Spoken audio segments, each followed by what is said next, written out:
Governor Willie Obiano of Anambra State has rewarded the 6 students from Regina Pace's Secondary School, Onitsha, who won gold medals at the World Technovation Challenge held recently in San Francisco, United States.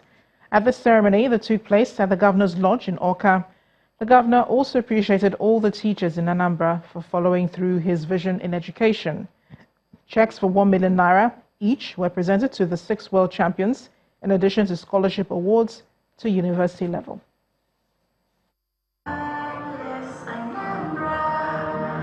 For every good work, there's always a reward.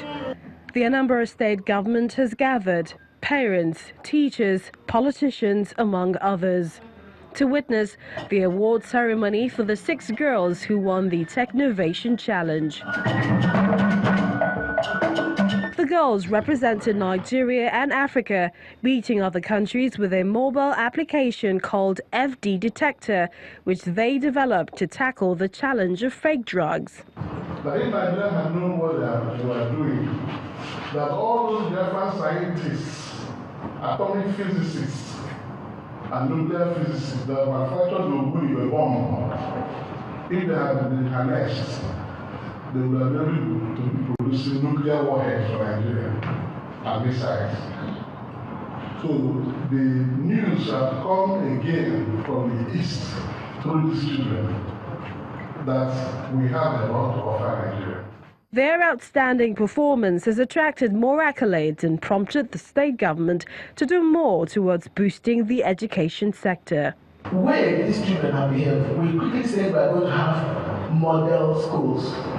Each senatorial will have a model school where we are going to take further based on state education, based on history, politics, identity, our cultural values. And then we tell them, you must covet our shared values. And it is time for the proud governor to present checks to the girls. Each of them gets 1 million naira with scholarship awards up to university level, while their mentor and the school principal get 2 million naira each. They made us proud. If you look around, that's the color of the school. That's what we are doing today in celebration of the Golden Girl. What makes us tick is because we have the structure, the determination, and we have the people that have the zeal to push the process, and that is why we are winning. 3 of the governor's former aides were also presented certificates of meritorious award. Governor Obiano maintains that his administration will continue to reward excellence in service. The UN 2030 agenda comprises 17 new sustainable development goals that begin with a historic pledge to end poverty in many countries, including Nigeria. As part of efforts in achieving this goal, the 13th Annual Research Conference and Fair of the University of Lagos has brought together speakers drawn from the academia and business sector to present solutions to the country's developmental challenges. Our correspondent, Layo Adegoke, reports. Educational institutions are lending a voice to promoting the utilization of resources available in Nigeria towards achieving sustainable development. My desire is to go against the trend. This subject dominates the discourse at the opening of the 13th University of Lagos Annual Research Conference and Fair. For the keynote speaker and chairman of Charis Group Limited, Dr. Cosmas Maduka, the need to use natural resources to create a sustainable country for future generations has become more urgent now than ever before. It's not about the quantum of resources that is available to you, but it's about applying your common sense and how you will apply those resources for sustainability and for development. That is to say, how well a person, organization, or country deploy its resources to achieve desired result or outcome. Sustainable development is most commonly defined as development that meets the need of the present without compromising the ability of the future generation to meet their own need. The Vice-Chancellor of the university, Professor Oluwatunyi Ogundipe, considers the theme of this year's conference, Resource Utilization and Sustainable Development, is not only apt, but also vital in the quest to achieving total transformation of the nation's economy. When we talk about resource utilization and sustainability, we are talking about to be able to utilize the resources that we have and how can we sustain it for the benefit of the people and the benefit of the citizens of the country. The program is built to run till August the 30th, and various speakers are expected to present research works and papers on the different challenges and solutions to the country's developmental needs. Layo Adegoke, reporting for Channels Television News. Lift Above Poverty organization LAPO, a non-governmental and non-profit organization, has celebrated her 25th Annual Development Forum. A forum organized by LAPO is committed to empowering the poor and vulnerable in society. Put together, form it. It's the Silver Jubilee of the annual LAPO Development Forum, tagged Towards Sustainable Socio-Economic Transformation of Nigeria, Options for Non-State Intervention. Pioneered by the Lift Above Poverty organization, LAPO, the annual conference stimulates discourse on the development agenda in Nigeria and Africa.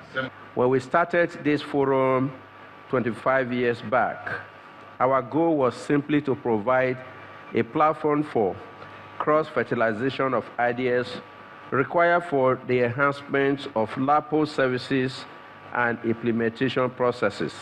The vision of LAPO is clear. It was founded to address the challenges of poverty, namely material deprivation, poor health, and social exclusion. The forum is a component of LAPO's program, as many agree that its outcomes have been sources of vital input into product and service development. At the beginning, the way we deliver our services, particularly the financial services, was considered too good to be true by most people.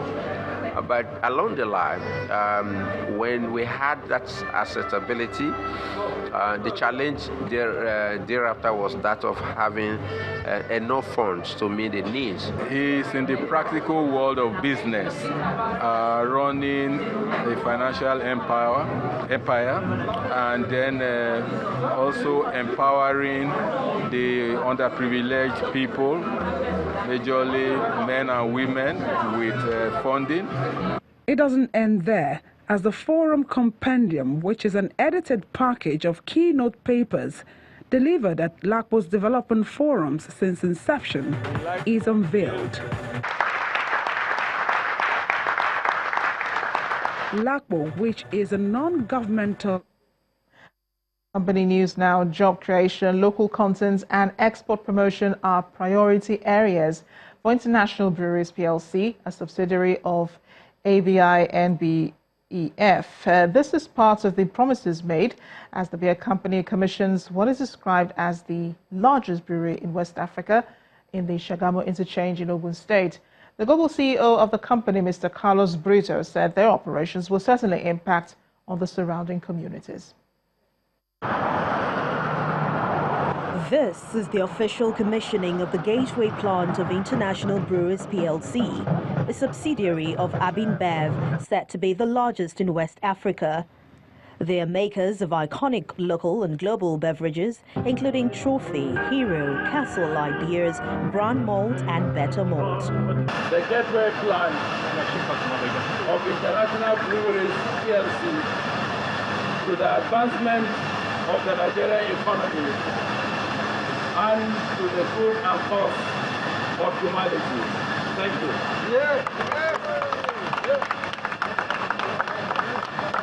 I want to commend the management and staff of International Breweries PLC. I also want to thank the development partners of International Breweries, especially the government and the people of Ogun State, for providing the right environment for an expansion of businesses and Nigeria. The company is promising to work closely with local farmers and markets to see more growth on the African continent.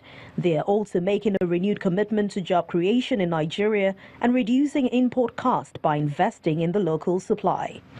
Beer has been part of my life for almost 3 decades, and I see how brewing beer has changed communities, specifically in emerging markets where we work closely with local farmers, local governments, entrepreneurs, and many others in communities. We are at the stage where our people want to see substantial change.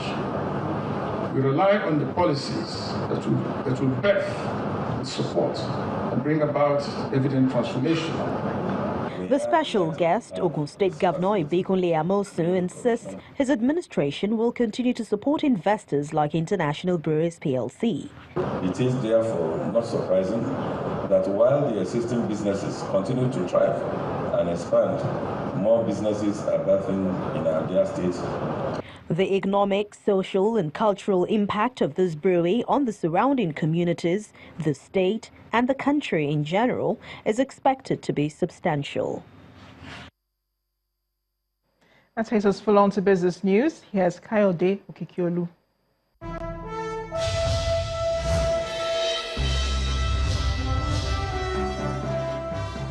Thank you, Amarachi, and you're welcome to Business News. The federal government says it has no plans to sell the Nigerian Liquefied Natural Gas Limited, NLNG. During an investigative hearing by the House of Representatives Committee on Gas Resources and Allied Matters in Abuja, the Minister of State for Petroleum Resources, Ibe Kachiku, who was represented by the Director of Gas Resources in the ministry, Mrs. Esther Ifejika, debunked the allegation. The U.S. government says it is ready to start negotiations on possible bilateral free trade agreements with several countries on the African continent. The U.S. Deputy Assistant Secretary for Trade Policy and Negotiation, Mr. Peter, has told journalists in Washington that the Trump administration plans to expand markets for U.S. goods and services in sub-Saharan Africa and boost economic development through increased global, regional and bilateral trade. He further hints that the U.S. intends to meet with the African Union to discuss the future of the U.S.-Africa trade relationship, as sub-Saharan Africa presents many opportunities as an emerging market for American exports. In 2017, a report from the International Monetary Fund shows that 7 of the 20 fastest growing economies in the world were in sub-Saharan African region.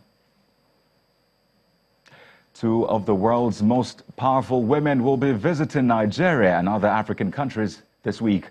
UK's Prime Minister Theresa May, who is currently in South Africa on a 3-day visit to the continent for the first time since becoming Prime Minister in 2016, is expected to meet with President Muhammadu Buhari on Wednesday in Abuja to discuss post-Brexit trade ties, migration and terrorism, as well as investment plans. On the other hand, German Chancellor Angela Merkel will visit Nigeria on Friday, August the 31st. She is expected to hold talks with President Buhari, accompanied by an economic delegation.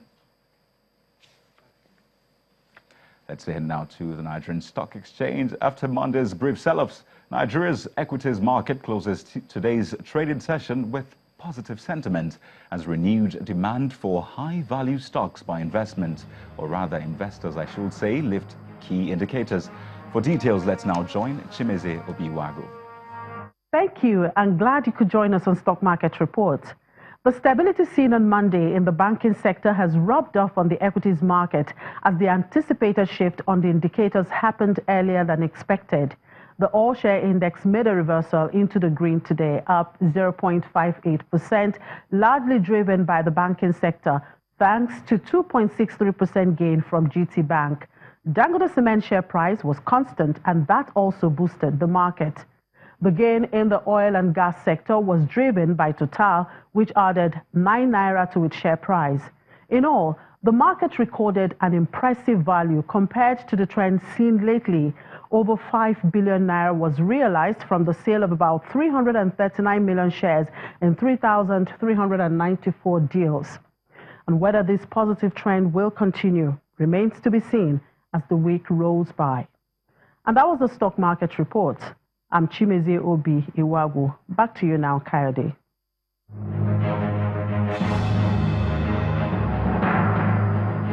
Many thanks, Chimezie. U.S. stocks markets end today's trading session with more upbeat performance, with the S&P 500 briefly breaking above 2,900 for the very first time ever, following the new trade deal between the U.S. and Mexico. But let's find out how other major global stocks ended the day.